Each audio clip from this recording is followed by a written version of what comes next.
मेरे ख्याल में सबसे अहम बायोकेमिकल रिएक्शन ख़ास तौर पर हमारे लिए सेल्यूलर रेस्पिरेशन है। और मैं इस बारे में इतनी पुरजोश क्यों हूँ? इसकी वजह यह है कि इसी तरह हम अपनी एनर्जी हासिल करते हैं, चाहे वो खाने से हो या फ्यूल से, या अगर हम ख़ास तौर पर बात करें तो ग्लूकोज से। आखिर में ज़्यादातर जो भी हम खाते हैं या कम अज़ कम कार्बोहाइड्रेट्स, वो आखिरकार ग्लूकोज में बदल जाते हैं। आगे आने वाली वीडियोस में मैं इस पर बात करूंगी। मैं ये भी बताऊंगी कि हम फैट्स या प्रोटीन से एनर्जी कैसे हासिल करते हैं। लेकिन सेल्यूलर रेस्पिरेशन तो चलो ग्लूकोज से एनर्जी और कुछ और बाय प्रोडक्ट्स तक का सफ़र करते हैं। अगर मैं इसे मज़ीद वाज़े करूं तो मैं केमिकल रिएक्शन लिखती हूँ। ग्लूकोज का केमिकल फॉर्मूला ये है: 6 कार्बन, 12 हाइड्रोजन और 6 ऑक्सीजन। ये है ग्लूकोज। अगर आपके पास 1 मोल ग्लूकोज हो तो मैं लिखती हूँ ये है ग्लूकोज। और फिर इस 1 मोल ग्लूकोज के साथ अगर आपके पास 6 मोल्स मोलेकुलर ऑक्सीजन हो जो सेल में घूम रहे हों, तो ये सेल्यूलर रेस्पिरेशन के लिए एक आसान सी मिसाल है। मुझे लगता है कि आप अभी कुछ वीडियोस में ये समझ जाएंगे कि कोई भी इस मैकेनिज्म में जितना चाहे गहराई तक जा सकता है। मेरी राय में मुकम्मल मंजरनामा देखना अच्छा है, लेकिन अगर आप मुझे कुछ ग्लूकोज दें, अगर आपके पास 1 मोल ग्लूकोज और 6 मोल्स ऑक्सीजन हों और ये सब सेल्यूलर रेस्पिरेशन से गुजरे, और मैं अभी इसे एक ब्लैक बॉक्स की तरह लिख रही हूँ, मैं कोई अच्छा सा रंग चुनती हूँ, तो ये सेल्यूलर रेस्पिरेशन है, जो आप देखेंगे कि काफ़ी तफसील में है। लेकिन मेरा ख्याल है कि कोई भी चीज़ तफसील में जा सकती है अगर आप ख़ास तौर पर देखना चाहें। सेल्यूलर रेस्पिरेशन के ज़रिए हम 6 मोल्स कार्बन डाइऑक्साइड पैदा करेंगे, 6 मोल्स वाटर, और ये सबसे अहम बात है, और हम एनर्जी पैदा करेंगे। हम एनर्जी पैदा करेंगे और यही वो एनर्जी है जो यूजफुल वर्क के लिए, जिस्म को हीट देने के लिए और ब्रेन में इलेक्ट्रिकल इम्पल्सेस देने के लिए इस्तेमाल हो सकती है। जो भी एनर्जी खास तौर पर ह्यूमन बॉडी को चाहिए होती है, लेकिन ये सिर्फ इंसानों के लिए नहीं, ये सेल्यूलर रेस्पिरेशन के मैकेनिज्म से मिलती है। और जब आप एनर्जी कहते हैं, पिछली वीडियो में अगर आपने वो देखी हो तो शायद आपने देखा होगा कि मैंने कहा था कि एटीपी है एनर्जी करेंसी, यानी बायोलॉजिकल सिस्टम्स के लिए एनर्जी करेंसी। तो आप कह सकते हैं, अच्छा लगता है कि ग्लूकोज ही बायोलॉजिकल सिस्टम्स के लिए एनर्जी करेंसी है, और एक हद तक दोनों जवाब ठीक हैं। लेकिन अगर आप देखें कि ये सब कैसे आपस में जुड़ते हैं, तो बात यह है कि सेल्यूलर रेस्पिरेशन का प्रोसेस ये एनर्जी तो डायरेक्ट प्रोड्यूस करता है, लेकिन वो एनर्जी फिर एटीपी बनाने के लिए इस्तेमाल होती है। तो अगर मैं सेल्यूलर रेस्पिरेशन के इस एनर्जी वाले हिस्से को ब्रेक डाउन करूं, तो इसमें से कुछ सिर्फ हीट बन जाती है, यानी सेल को गर्म कर देती है, और फिर कुछ एनर्जी इस्तेमाल होती है। और यही वो बात है जो टेक्स्ट बुक्स में लिखी होती है। टेक्स्ट बुक्स में लिखा होता है कि यह 38 एटीपी प्रोड्यूस करता है, जो सेल्स आसानी से मसल्स को कंट्रैक्ट करने या नर्व इम्पल्सेस बनाने या जो भी और काम या बढ़ने या तकसीम होने या सेल को जो भी ज़रूरत हो, इसके लिए इस्तेमाल हो सकता है। तो असल में सेल्यूलर रेस्पिरेशन के बारे में ये कहना कि ये एनर्जी पैदा करता है थोड़ा गुमराह कुन है। असल में ये ग्लूकोज लेने का अमल है और एटीपी बनाने का, साथ ही हीट बाई प्रोडक्ट के तौर पर भी बन सकती है। लेकिन हीट होना अच्छी बात है। हमें ज़रूरत है कि हमारा जिस्म मुनासिब हद तक गर्म रहे ताकि हमारे सेल्स सही तरह काम कर सकें। तो असल मकसद ये है कि ग्लूकोज से, टेक्स्ट बुक्स के मुताबिक 1 मोल ग्लूकोज से 38 एटीपी बने। और हकीकत ये है कि ये सब आइडियल हालात में होता है कि आप 38 एटीपी पैदा करेंगे। मैंने इस वीडियो से पहले इस बारे में थोड़ा पढ़ा था, और हकीकत ये है कि सेल की एफिशिएंसी और सेल्यूलर रेस्पिरेशन अंजाम देने पर मुनहसर करता है। ज़्यादातर केसेस में 29 से 38 एटीपी बनते हैं, लेकिन यहाँ काफ़ी वेरिएशन है और लोग अभी भी इस कॉन्सेप्ट को स्टडी कर रहे हैं। लेकिन यही सब सेल्यूलर रेस्पिरेशन है अगली कुछ वीडियोज़ में हम इसे ब्रेक डाउन करेंगे इसके मुख्तलिफ हिस्सों में, और मैं अभी आपको मुतारिफ करवा देती हूँ ताकि आपको अंदाज़ा हो जाए कि ये सब सेल्यूलर रेस्पिरेशन के हिस्से हैं। पहला स्टेज कहलाता है ग्लाइकोलाइसिस। ग्लाइकोलाइसिस जिसका मतलब है ग्लूकोज को तोड़ना। और बस आपको बता दूं, ये हिस्सा यानी ग्लाइकोलाइसिस के लिए है या ग्लाइको असल में ग्लूकोज के लिए है। ग्लाइकोग्लूकोज के लिए है और लाइसिस का मतलब है तोड़ना। जैसे आपने हाइड्रोलिसिस देखा था, इसका मतलब है पानी इस्तेमाल करके मॉलिक्यूल को तोड़ना। ग्लाइकोलाइसिस का मतलब है कि हम ग्लूकोज को तोड़ने वाले हैं। और अगर आपको लफ्ज़ों की असल में दिलचस्पी है तो ग्लूकोज का लफ्ज़, इसका ग्लक वाला हिस्सा ग्रीक जबान में स्वीट के लिए आता है। और ग्लूकोज वाकई में मीठा होता है। और फिर जितने भी शुगर्स हैं हम इनके आखिर में ओएस लगा देते हैं, इसका मतलब बस शुगर ही होता है। तो आप सोच सकते हैं कि मीठा शुगर कहना शायद थोड़ा रिपीट हो गया, लेकिन कुछ शुगर्स ऐसे भी हैं जो मीठे नहीं होते। मिसाल के तौर पर लैक्टोस जो दूध में होता है वो थोड़ा सा मीठा हो सकता है, लेकिन जब आप लैक्टोस को डाइजेस्ट करते हैं तो आप इसे एक असल स्वीट शुगर में बदल सकते हैं, लेकिन इसका जायका ग्लूकोस या फ्रक्टोस या सुक्रोस जितना मीठा नहीं होता। खैर, ये तो बस एक तरफा बात थी, लेकिन सेल्यूलर रेस्पिरेशन का पहला स्टेप है ग्लाइकोलाइसिस यानी ग्लूकोज को तोड़ना। तो ये क्या करता है? ये ग्लूकोज को तोड़ता है एक 6 कार्बन वाले मॉलिक्यूल से, यानी ये वाकई इसे एक 6 कार्बन वाले मॉलिक्यूल से तोड़ता है। मैं इसे इस तरह ड्रॉ कर लेती हूं। एक 6 कार्बन वाला मॉलिक्यूल जो कुछ इस तरह नजर आता है, और ये असल में एक साइकिल है। मैं आपको दिखाती हूं कि ग्लूकोज असल में कैसा नजर आता है। ये है ग्लूकोज, और देखिए आपके पास 1 2 3 4 5 6 कार्बन्स हैं। मैंने ये विकिपीडिया से लिया है। बस ग्लूकोज को सर्च करें और आप ये डायग्राम देख सकते हैं। अगर आप तफसील में देखना चाहें कि मेरे पास 6 कार्बन्स और 6 ऑक्सीजन्स हैं। ये 1 2 3 4 5 6 और फिर ये सब छोटे नीले डॉट्स मेरे हाइड्रोजन्स हैं। तो ग्लूकोज असल में कुछ इस तरह नजर आता है। लेकिन ग्लाइकोलाइसिस के प्रोसेस में आप असल में, मैं इसे एक स्ट्रिंग की तरह लिख रही हूं, लेकिन आप इसे एक चेन की तरह भी सोच सकते हैं, और इसमें ऑक्सीजन्स और हाइड्रोजन्स हर कार्बन के साथ जुड़े होते हैं। लेकिन इसका एक कार्बन बैकबोन होता है और ये कार्बन बैकबोन को 2 हिस्सों में तोड़ देता है। यही ग्लाइकोलाइसिस करता है बिल्कुल यहां। तो आपने ग्लूकोज को तोड़ दिया और इनमें से हर एक को, और मैंने वो सब चीजें नहीं बनाई जो इस पर और भी जुड़ी होती हैं। आप जानते हैं ये सब चीजें और भी चीजों के साथ बॉन्डेड होती हैं, ऑक्सीजन्स और हाइड्रोजन्स के साथ वगैरह। लेकिन इनमें से हर 3 कार्बन वाले बैकबोन मॉलिक्यूल्स को पाइरुवेट कहते हैं। इस पर आगे जाकर और तफसील में बात करेंगे। लेकिन ग्लाइकोलाइसिस के जरिए ये खुद से जनरेट करता है।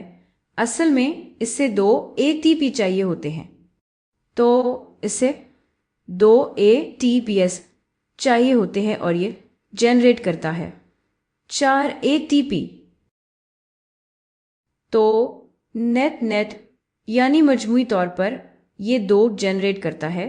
मैं ये जरा अलग रंग में लिख लूं। ये जनरेट करता है 2 नेट यानी नेट एटीपी। तो ये पहला स्टेज है, और ये एब्सेंस ऑफ ऑक्सीजन में भी मुकम्मल तौर पर हो सकता है।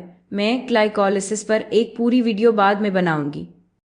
फिर इन बाई प्रोडक्ट्स को थोड़ा सा री इंजीनियर किया जाता है और फिर ये इस प्रोसेस में दाखिल होते हैं जिसे क्रेब्स साइकिल कहते हैं।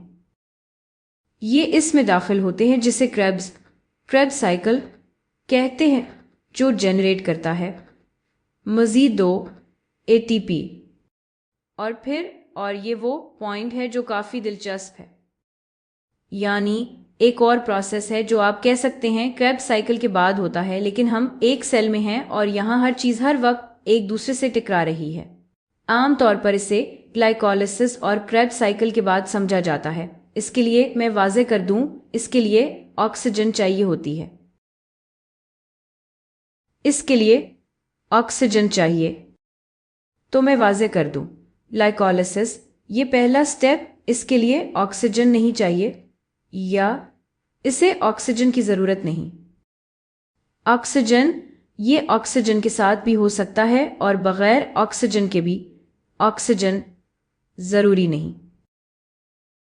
ऑक्सीजन जरूरी नहीं, या आप ये भी कह सकते हैं कि इसे एनएरोबिक प्रोसेस कहते हैं। ये आप जानते हैं, ये रेस्पिरेशन का एनएरोबिक हिस्सा है। मैं ये भी लिख लेती हूं, एनएरोबिक। शायद मैं यहां लिखूं ग्लाइकोलाइसिस। ग्लाइकोलाइसिस चूंकि इसे ऑक्सीजन नहीं चाहिए, हम कह सकते हैं कि ये एनएरोबिक है। आपको एरोबिक एक्सरसाइज का कॉन्सेप्ट मालूम होगा। एरोबिक एक्सरसाइज का मकसद ये होता है कि आपको ज़्यादा सांस लेना पड़े, क्योंकि आपको एरोबिक एक्सरसाइजेस करने के लिए बहुत ज़्यादा ऑक्सीजन चाहिए होती है। तो एनएरोबिक का मतलब है आपको ऑक्सीजन नहीं चाहिए, एरोबिक का मतलब है इसे ऑक्सीजन चाहिए होती है। एनएरोबिक का मतलब इसके बरक्स है, आपको ऑक्सीजन नहीं चाहिए होती। तो ग्लाइकोलाइसिस जो एनएरोबिक है, ये दो ATPs नेट बनाता है और फिर आप क्रेब्स साइकिल की तरफ जाते हैं। इसके बाद आप क्रेब्स साइकिल की तरफ जाते हैं। इसमें थोड़ी सी तैयारी होती है और हम आगे चलकर इसकी तफसील में जाएंगे। लेकिन फिर आप क्रेब्स साइकिल की तरफ बढ़ते हैं जो एरोबिक है। इसके लिए ऑक्सीजन चाहिए होती है और फिर ये भी दो ATP बनाता है। और ये वो हिस्सा है जो सच बताऊं तो जब मैंने पहली बार सीखा तो मुझे काफ़ी कंफ्यूज कर गया था, लेकिन मैं इसे इसी तरतीब में लिखूंगी जैसे आम तौर पर लिखा जाता है। फिर आपके पास एक चीज़ आती है जिसे हम बार बार वही रंग इस्तेमाल कर रहे हैं। आपके पास एक चीज़ आती है जिसे इलेक्ट्रॉन ट्रांसपोर्ट चेन कहते हैं। इलेक्ट्रॉन ट्रांसपोर्ट चेन, और ये हिस्सा ज़्यादातर ATP बनाने का क्रेडिट लेता है। 34 ATP, और ये भी एरोबिक है। इसके लिए ऑक्सीजन चाहिए होती है। तो आप देख सकते हैं कि अगर ऑक्सीजन ना हो तो क्या होगा। अगर सेल्स को काफ़ी ऑक्सीजन ना मिले तो आप थोड़ी सी एनर्जी बना सकते हैं, लेकिन अगर नहीं मिलती तो जितनी एनर्जी आप ऑक्सीजन के साथ बना सकते हैं, इसके करीब भी नहीं पहुंच सकते। और असल में जब आपकी ऑक्सीजन कम होने लगती है तो आप जानते हैं ये आगे नहीं बढ़ सकता। तो फिर क्या होता है कि ग्लाइकोलाइसिस के कुछ बाय प्रोडक्ट्स क्रेब्स साइकिल और इलेक्ट्रॉन ट्रांसपोर्ट चेन में जाने के बजाय जहां उन्हें ऑक्सीजन चाहिए होती है, वो एक साइड प्रोसेस से गुजरते हैं जिसे फर्मेंटेशन कहते हैं। फर्मेंटेशन कुछ जानदारों के लिए ये फर्मेंटेशन का प्रोसेस आपके ग्लाइकोलाइसिस के बाय प्रोडक्ट्स को लेकर वाकई अल्कोहल बनाता है। यही वो जगह है जहां अल्कोहल बनता है। इसे अल्कोहल फर्मेंटेशन कहते हैं। और हम यानी इंसान, मेरा ख्याल है खुशकिस्मती या बदकिस्मती से हमारे मसल्स बराह रास्त अल्कोहल नहीं बनाते, वो लैक्टिक एसिड बनाते हैं। तो हम लैक्टिक एसिड फर्मेंटेशन करते हैं। मैं ये लिख लेती हूँ, लैक्टिक एसिड ये ह्यूमंस और शायद दूसरे मैमल्स, ह्यूमंस लेकिन कुछ और चीज़ें जैसे यीस्ट करेगा। तो यीस्ट अल्कोहल फॉर्म फर्मेंटेशन करेगा। अल्कोहल फर्मेंटेशन तो ये तब होता है जब आपके पास ऑक्सीजन नहीं होती। असल में यही लैक्टिक एसिड है कि अगर मैं बहुत तेज दौड़ूं और मुझे काफ़ी ऑक्सीजन ना मिले तो मेरे मसल्स में दर्द शुरू हो जाता है, क्योंकि ये लैक्टिक एसिड जमा होना शुरू हो जाता है। लेकिन ये बस एक तरफा चीज़ है। अगर हमारे पास ऑक्सीजन हो तो हम क्रेब्स साइकिल की तरफ जा सकते हैं, अपने 2 ATP ले सकते हैं और फिर इलेक्ट्रॉन ट्रांसपोर्ट चेन में जाकर 34 ATP बना सकते हैं, जो वाकई रेस्पिरेशन में होने वाली असर चीज़ों का बड़ा हिस्सा है। अब मैंने ये बात थोड़ी सी अलग से कही थी कि आप जानते हैं किसी हद तक ये सही नहीं है, क्योंकि जब ये स्टेप्स हो रहे होते हैं तो ये कुछ और मॉलिक्यूल्स भी बना रहे होते हैं, या यूं कह लें कि ये इन्हें मुकम्मल तौर पर नहीं बना रहे, बल्कि ये कर क्या रहे हैं कि मुझे पता है यहाँ थोड़ा कॉम्प्लिकेटेड हो जाता है, लेकिन कुछ वीडियोज़ में हमें इसकी समझ आ जाएगी। रिएक्शन के इन 2 हिस्सों में यानी ग्लाइकोलाइसिस और क्रेब्स साइकिल में हम बार बार NAD ले रहे हैं, ठीक है। ये NAD प्लस है और हम इसमें हाइड्रोजन शामिल कर रहे हैं ताकि NADH बन जाए। और ये असल में एक मॉलिक्यूल ग्लूकोज के लिए 10 बार होता है, यानी 10 NAD या 10 NAD प्लस NADH में बदल जाते हैं। और यही वो चीज़ें हैं जो इलेक्ट्रॉन ट्रांसपोर्ट चेन को चलाते हैं। और मैं इस पर काफ़ी तफसील से बात करूंगी कि ये कैसे होता है, एनर्जी कैसे निकल रही है, ये ऑक्सीडेटिव रिएक्शन कैसे है और क्या ऑक्सीडाइज हो रहा है और क्या रिड्यूस्ड हो रहा है।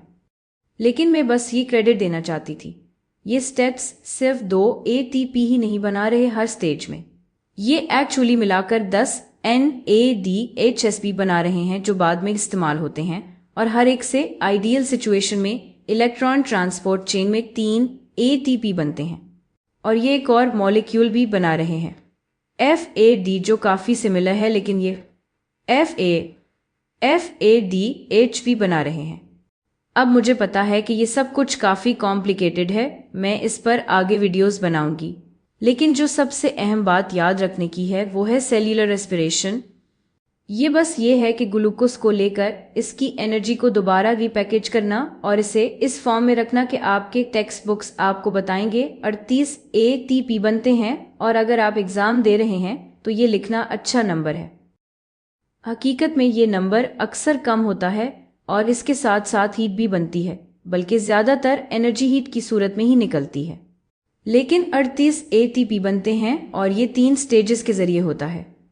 पहला मरहला है ग्लाइकोलिसिस, जिसमें आप बस लफ्जी तौर पर ग्लूकोज को 2 हिस्सों में तकसीम कर रहे हैं। कुछ ATP बन रही हैं, लेकिन असल में ज़्यादा अहम बात यह है कि आप NADHs बना रहे हैं जो बाद में इलेक्ट्रॉन ट्रांसपोर्ट चेन में इस्तेमाल होंगे। फिर ये बाई प्रोडक्ट्स मजीद तकसीम होते हैं क्रेब्स साइकिल में, जहां 2 ATP डायरेक्ट बनते हैं, लेकिन इससे काफ़ी ज़्यादा NADH बनते हैं। और फिर ये सारे NADH इलेक्ट्रॉन ट्रांसपोर्ट चेन में इस्तेमाल होते हैं ताकि आपकी ज़्यादातर एनर्जी करेंसी या आपके 34 ATP बन सके।